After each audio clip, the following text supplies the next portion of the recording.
Hello and welcome to Feed Your Fire. I'm Kim Baker, founder of Kim Baker Foods. In today's episode, we're going to talk about time.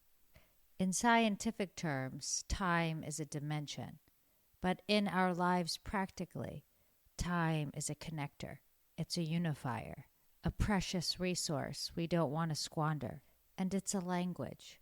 It's the only scientific dimension that moves in one direction only, forward. And while we travel through this space-time continuum, we're going to be taking a trip of our own, taking you with us in island time, where only the present moment exists.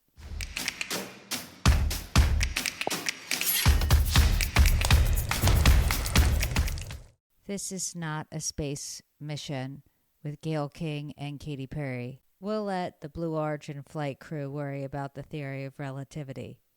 The trip we're about to go on is at a much more relaxed pace, but it is no doubt very purposeful.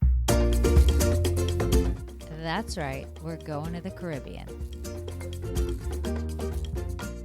This trip that's been on our calendar has given me and my son something to look forward to. And even though our vacation will only be a few days long, it's given us months worth of excitement. By putting something out there in the future, we're almost able to bend time, allowing us to experience a moment that much longer. And we're going to share that enthusiasm with you today as we prepare an island-inspired recipe. Now, everyone knows in the islands, there's no such thing as time. The philosophy is one of enjoying the moment without stress. It won't be a White Lotus episode, but rather a moment where I lean into a language that I don't always speak, but one that, as a young man, he certainly does. What does time mean to you? I was recently at this restaurant, and at the bar, there was a woman with a young child. And it was almost like an out-of-body experience where I could see myself and my son in that exact environment. And while I could so clearly see us in them, we were standing at the front of the restaurant with my son nearly 16 years old. It was like I was rifling through a memory box, but instead of just seeing the moment, I could feel it. Maybe that moment in the restaurant was a bittersweet reminder that the now is all we have. Because if I could bring myself back to those moments, though I enjoyed them, I would squeeze them so much tighter. I would bring more of myself into them, and I would release everything from the past and all worry about the future that got in the way of me fully embracing that. I would operate a little bit more like I was on island time. And yet the sight of that woman and her child was like a wormhole. It was time bending and me reaching back into a moment that had already existed and experiencing it once again. And so as my son and I sit in the surf and sun, taking in the present moment, we'll also be creating a bridge to the future, because each moment lived shapes the future version of ourselves and the future version of our relationship.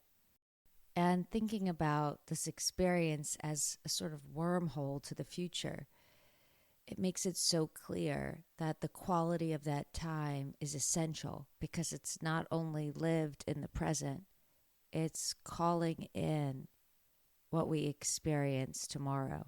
What is it that you not only want to experience, but that you want to call in to your life? How about a pina colada and some coconut shrimp? Today, as we look with anticipation to our upcoming travels, we're going to take you along with this meal. Pina colada not shown, but highly recommended. Unless you have a food allergy, you must eat this dish. Crunchy, sweet finger food with tiki bar appeal. Now, I got these shrimp at the seafood market. They're Florida pinkies, bringing a real spring break vibe here. These have not been peeled and deveined, so I'm going to walk you through that really quickly. If you buy deveined shrimp, you can absolutely skip this step. The easiest way to do this is to kind of do it in an assembly line fashion. First, peel the shells off all the shrimp. You can decide if you're team tail on or tail off.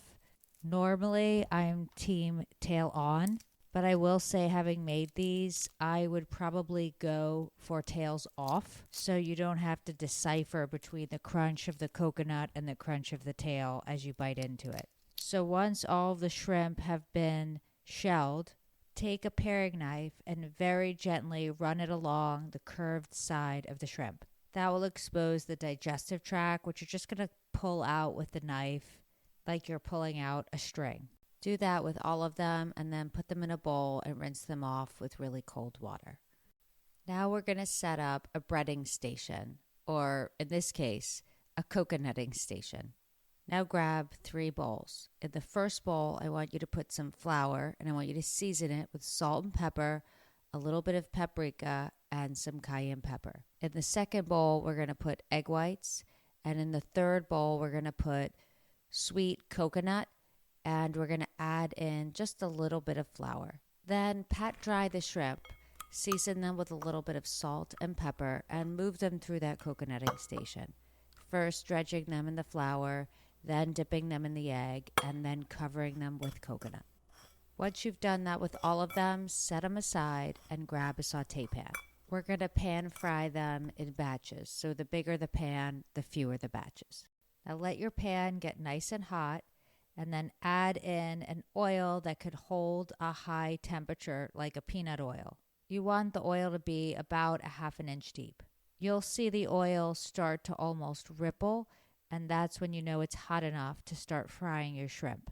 Using tongs, carefully put them one by one into the pan. You should be able to fit around 6 to 8. Let them cook for about a minute until they're golden on the bottom, and then gently flip them over to cook for another minute and a half on the other side.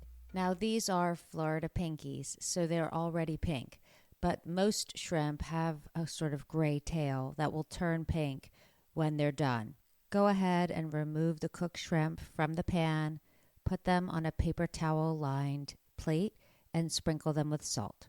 Because the pan with the oil will likely have coconut remnants that will burn if we reuse that oil, we're going to very carefully pour that oil from the pan into a stainless steel bowl to cool. And we're going to put fresh oil in that saute pan. Once that oil's ripply, put shrimp in and repeat the process. Once you're done cooking and the oil in that stainless steel bowl is cool, you can toss it in the trash. Definitely don't put it down the drain, and don't work with it while it's hot. If you'd like, you could make a little bit of a salsa, chop up some pineapple, some cilantro, green onions, and maybe a splash of lime, and you could serve that along with the shrimp. You don't need to travel far to take in this island vibe. This meal brings it right to you.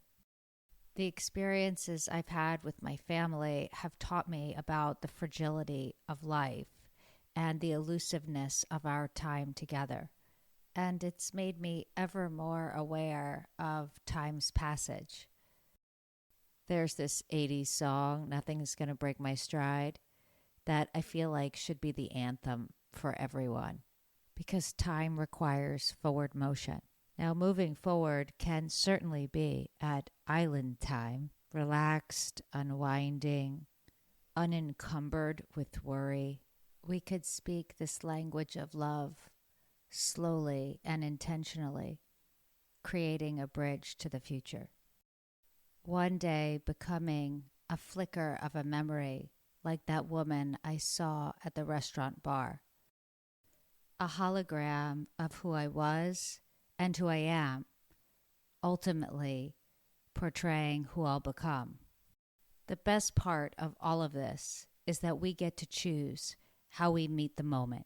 If in fact the past, present, and future all coexist simultaneously, we get to live them all right now.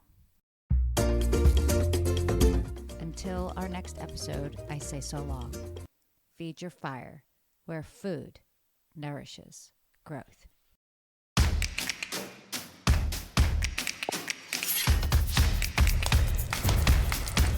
Feed Your Fire is sponsored by Pro-Chi Plant Energy. Visit prochiplantenergy.com and fill up with intention. That's PROCHI plantenergy.com.